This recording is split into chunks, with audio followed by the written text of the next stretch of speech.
When Gerardo Peña turned 4, he begged his parents for a Power Ranger action figure. Growing up in a working-class neighborhood in Monterrey, he loved the Beatles and dreamed of one day becoming a photographer. He was such a kind boy, always sharing with his friends and well-liked. But in January last year, a few months after he turned 19, he went to a party with friends from the neighborhood and disappeared. He called and said, "Dad, the Zetas have me." Then someone else got on the phone and told me that if I didn't want my son cut up in pieces, I had to pay $4,000. His parents delivered the money the next day, but never heard from their son or his kidnappers again. Many of the disappeared turn up dead, but it can take months for their bodies to be identified, and sometimes nobody ever claims them. Nearly 16,000 bodies remain unidentified according to the government. Forensics labs like the one Dr. Lourdes Chavez directs are overloaded. The number of DNA samples she and her colleagues have to assess has quadrupled in the past 2 years.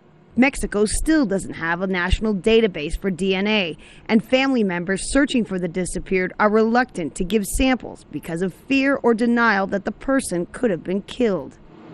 Bodies are often so mutilated that forensic experts can barely collect DNA samples. The most difficult thing is when you have to tell a family that all that is left of their son is one small fragment.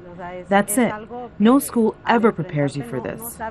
After months of searching for their son, Alma and Gerardo finally went to give samples of their DNA to investigators. And 3 months later, their worst fears were confirmed.